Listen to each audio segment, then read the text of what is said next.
하나님의 말씀 봅니다. 하나님의 말씀 요한계시록 이제 19장에 이릅니다.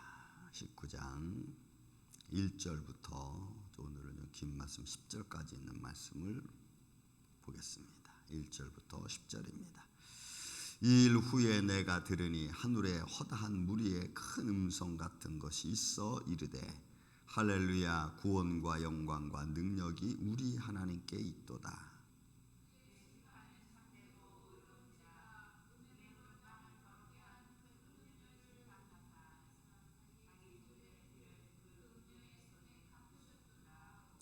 두 번째로 할렐루야 하니 그 연기가 세세토록 올라가더라.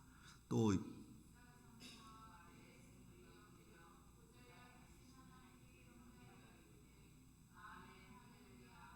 보좌에서 음성이 나서 이르시되 하나님의 종들 곧 그를 경외하는 너희들아, 작은 자나 큰 자나 다 우리 하나님께 찬송하라 하더라.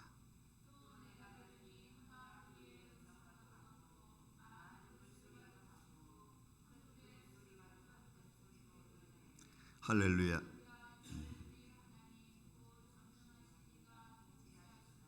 우리가 즐거워하고 크게 기뻐하며 그에게 영광을 돌리세. 어린 양의 혼인 기약이 이르렀고 그의 아내가 자신을 준비하였으므로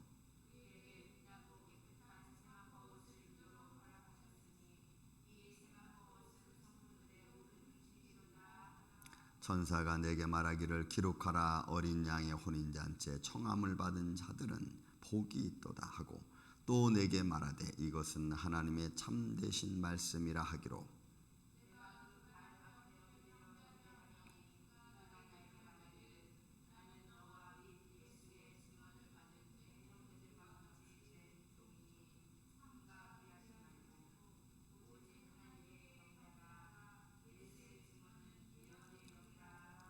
아멘. 자, 19장 요한계시록 19장은 어린 양의 혼인잔치에 대한 말씀입니다. 참 세상과 너무나 동떨어진 말씀을 우리가 바라보면서 좀 괴리 같은 현상도 좀 느껴봅니다. 현실의 이 암흑한 모습과 또 하나님 나라의 그 휘황찬란한 아름다운 혼인잔치의 모습을 바라보면 완전히 극과 극이죠. 그런 모습을 바라보면서 오늘도 여러분들 마음속에 하나님의 큰 위로가 있기를 바랍니다. 이 혼인잔치의 이 어린 양의 혼인잔치는 먼저 세 번에 걸친 찬양의 소리로 되어져 있습니다. 그 첫 번째가 한 무리의 큰 음성 같은 것이 있습니다. 하늘에 허다한 큰 무리, 그리고 그들의 큰 음성 한 목소리로 나오는 그 찬양의 소리는 1절과 2절에 있는 찬양이죠. 그 찬양의 가장 아름다운 의미는 하나님의 심판은 의로운 심판이라고 하는 것입니다. 그래서 할렐루야, 구원과 영광과 능력이 우리 하나님께 있도다. 그의 심판은 참되고 의로우니 그 의로움의 심판은 뭐예요? 그동안 세상을 어지럽게 하고 귀신에 처소고 사람의 가증한 것과 더러운 것들이 가득 찬 이 큰 성 바벨론, 어둠의 공중 권세 잡은 자들의 멸망에 대한 심판이 참되다고 하는 겁니다. 그래서 세상이 거짓되고 가증스럽고 그리고 더러운 것들로 가득 차여진 이 세상에 대한 심판이지요. 더욱이 우리의 죄의 본성이 또 그러하니까 죄를 예수 그리스도의 십자가로 정결하게 하시고 거기서 우리를 구원해 주신 하나님의 손길도 마치 같이 포함되어 있어요. 그래서 우리가 다 살고 있는 이 땅에 대한 더러운 귀신의 처소가 된 이 땅과 또 믿음의 사람들의 마음을 유혹해서 자기들의 어떤 종들로 삼으려고 하는 세상의 가증한 것들에 대한 하나님의 심판은 정당하다는, 그 심판은 하나님의 심판이고 사람이 보기에는 알 수 없습니다. 분명히 여러분, 컴퓨터보다 더 정확한 만물을 창조하신 하나님의 손길에 의한, 말씀에 의한 심판이기 때문에 거기에는 덜도 없고 더도 없을 것입니다. 정확하게 하나님께서 하나님 부름받은 자, 택함받은 자를 제외한 모든 믿지 아니하는 사람들에 대한 하나님의 심판에 대한 것이겠죠. 그리고 그 심판은 땅을 더럽게 한 큰 음녀를 심판했다라고 성경은 본문이 분명히 기록하고 있습니다. 그래서 이 땅은 또 이 어둠의 세력의 주관자의 공중 권세자만다는 마땅히 그 만물을 창조하신 이 앞에 심판받을 거다. 그러니 여러분, 우리가 하나님의 거룩한 말씀 앞에 무엇을 숨기고 무엇을 감추고 무엇을 이렇게 드러나지 않게끔 우리가 할 수 있겠습니까? 우리 한국말 속담이 야 손바닥으로 하늘을 가리 이런 말이 있죠. 그건 불가능한 사실이라는 거죠. 하나님 앞에 온전하게 다 그 영광의 빛 앞에 거룩한 빛 앞에 드러나기 때문에 여러분 감출 게 없어요. 다 드러납니다. 그래서 우리는 하나님 앞에 낱낱이 고백하고 그리고 우리의 부족하고 우리 연약한 것을 하나님 나 도와주세요라고 정당하게 요구할 수 있습니다. 믿습니까 여러분? 우리는 예수 그리스도의 십자가의 보혈로 정결을 받은 하나님의 자녀들이고 신부들이기 때문에 우리는 하나님께 요구할 수 있어요. 하나님 나를 도와주세요라고 말할 수 있는 거예요. 그런 믿음으로 여러분 승리하시길 바라겠습니다. 두 번째로 보면은 또 찬양 있죠. 두 번째 찬양은 3절, 4절, 5절까지 이르는 건데 두 번째 찬양 보겠습니다. 3절. 두 번째로 할렐루야 하니 그 연기가 세세토록 올라가더라. 24장로와 네 생물이 엎드려 보좌 앞에 앉으신 하나님께 경배하며 이르되.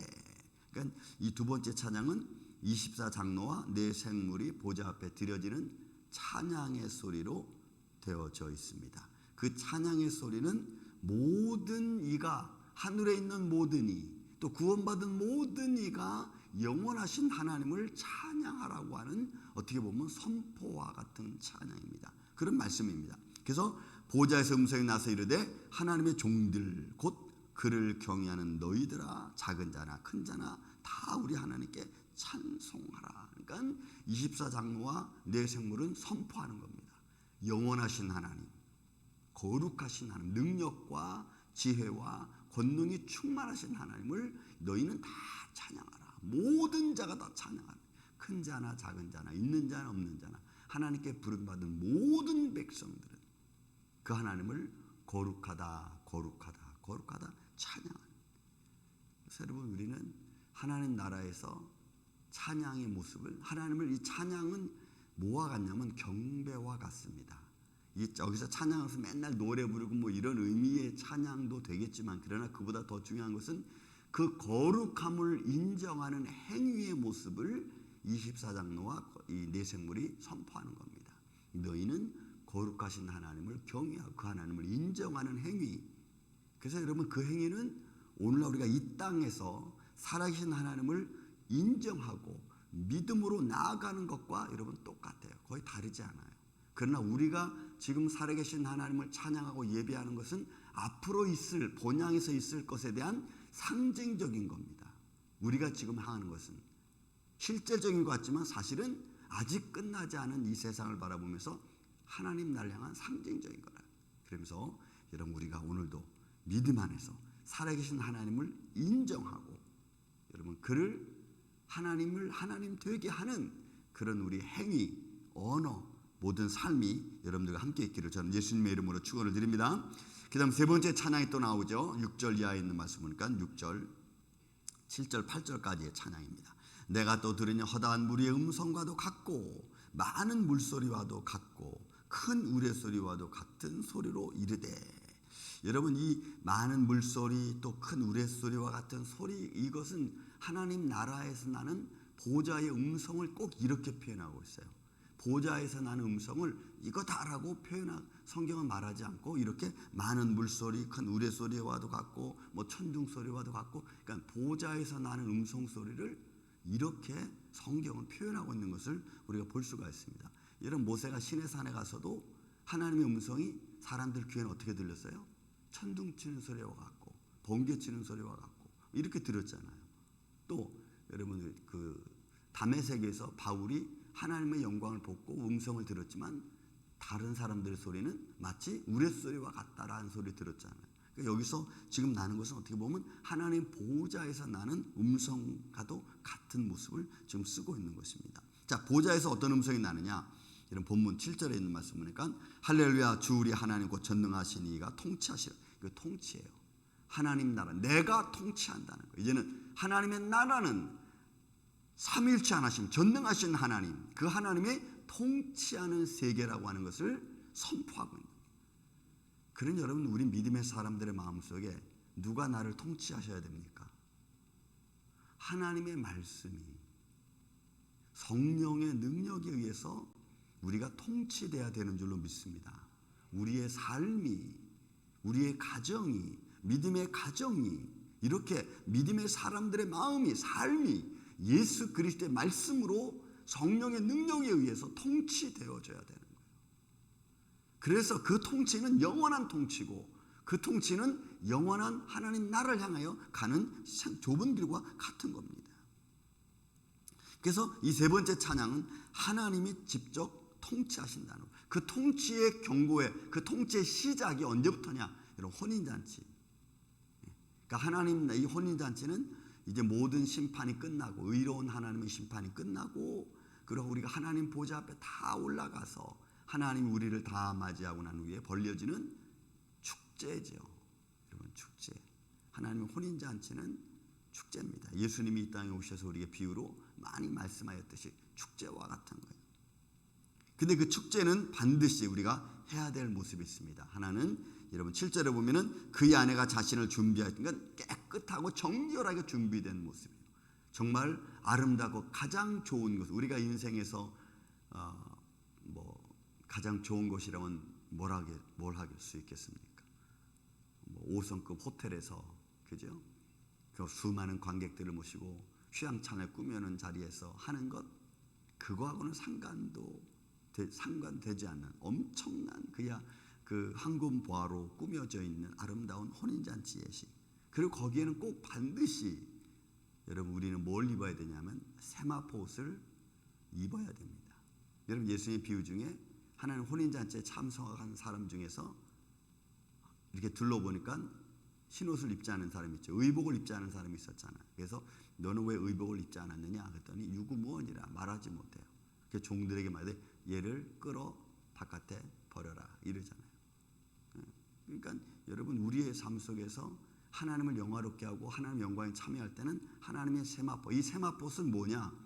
예수 그리스도의 어린 양의 피에 씻음 받은 옷입니다. 그리고 동시에 그 모습과 동시에 뭐가 있냐면 본문에 있는 말씀, 여러분, 성도들의 옳은 행실이라 그랬어요. 그러면 이 세마포는 예수 그리스도의 피로 정결하게 돼서 그 의로운 길을 따라가던 하나님의 자녀들에게 주어지는 옷이에요. 이 옷은. 그러니까 우리가 마음대로 입고 내가 원하면 입고 내가 원치 않으면 안 입고 이런 옷이 아니에요. 그러니 여러분, 이게 얼마나 중요한 옷입니까? 우리가 인생에 살아가면서 믿음의 길을 걸어가면서 행하진 모든 옳은 일들에 대한, 잘한 일들에 대한 하나님 주시는 상급의 시작일 수 있습니다. 그래서 하나님 혼인잔치에 참여한 자들에게 다 그 사람마다 이 세마포 옷을 입도록 되어져 있어요. 보세요. 8절에 뭐라고 표현했습니까? 그에게 빛나고 깨끗한 세마포 옷을 입도록 허락하셨으니, 이렇게 허락했어 하나님.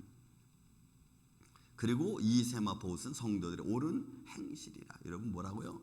다시 말씀드리면 빛나고 깨끗한 세마포 옷, 그것을 입도록 하나님이 허락했어요. 그러니까 누구에게는 허락이 되고 누구에게는 허락이 안 되겠죠. 왜요? 그것은 하나님의 주권이에요. 그래서 구원받은 자에게 입을 수 있는 허락이에요. 자, 이렇게 세 무리의 찬양이 시작되고 난 후에 이제 9절 10절에 있는 말씀을 보니까 이렇게 되어 있습니다. 또 천사가 내게 이르 말하기를 기록하라. 어린 양의 혼인잔치에 청함을 받은 자들은 복이 있도다. 여러분, 이 칼레오라고 하는 청함 받다는 것은 직접 가서 인바이트한 겁니다. 이거 마태복음 22장에 나오죠.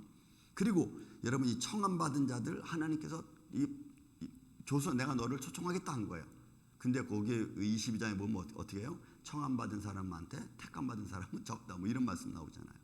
그러니까 하나님이 청함 받은 사람들이에요. 그러니까 하나님의 초청입니다. 생명의 말씀을 통해서 초청한 거예요. 여러분, 예수 믿으십시오. 여러분, 이거 초청이에요. 예수 믿으십시오. 초청입니다. 근데 그 초청을 거부하는 사람이 있고 그것을 받아들이는 사람이 있고, 여러분 이 의미가 굉장히 중요한 것을 우리가 볼 수가 있어요. 그 청함받은 사람 복이 있도다. 또 내가 말하기를 이것은 하나님의 참되신 말씀이라. 이거 보세요. 말씀이 참되고 말씀으로 초청하고 말씀이 의롭고 그 초청받은 자들 것에 대한 하나님의 영광이 있고, 저는 여러분들의 이 믿음의 삶 속에 이 아름다운 세마포의 축복, 하나님 혼인잔치에 참여해서 하나님을 영화롭고 찬양할 수 있는 저와 여러분이 되시기를 전 예수님의 이름으로 축원을 드립니다.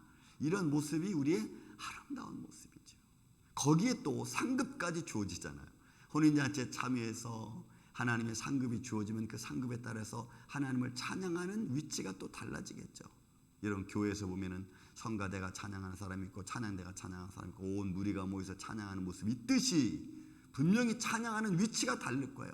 성도의 위치에서 찬양하는 것, 성가대의 위치에서 찬양하는 것, 특별하게 부름받아 찬양하는 것, 여러분 위치가 다르듯이 상급의 위치도 다를 거라 이 말. 10절 마지막 절에 내가 그 발 앞에 엎드려 경배하려 하니 그가 나에게 말하기를 나는 너와 및 예수의 증언을 받은 내 형제들과 같이 된 종이니 삼가 그리하지 말고 오직 하나님께만 경배하라. 그러니까 여러분 이것을 선포하는 천사가 있었고 그 천사에게 사도 요한이 경배하려고 했더니 하지 마라. 나도 너희와 같은 종이다. 그러니까 여러분 하나님의 나라의 통치는 완벽한 공산주의입니다. 완벽한 하나님 일제, 하나님 한 분으로 통치되어지는 그게 의고 거룩함이고 진실함이고, 그래서 그 하나님께만 경배하라. 다른 거에는 경배할 필요가 없는 겁니다. 아무리 지위가 높아 보이는 천사라 할지라도 그것은 천사에 불과한 것이 그 천사는 경배 대상이 아니라는 거예요. 그래서 여러분 우리는 이 땅에 살면서 뭐 목사님 높이고 장로님 높이고 권사님 높이고 그거는 우리가 연륜에 따라서 신앙의 경륜에 따라서 이런 연차에 따라서 우리가 섬기고 경배하는 거지 그분을 막 교만하게 높여주고 그런 건 아닙니다.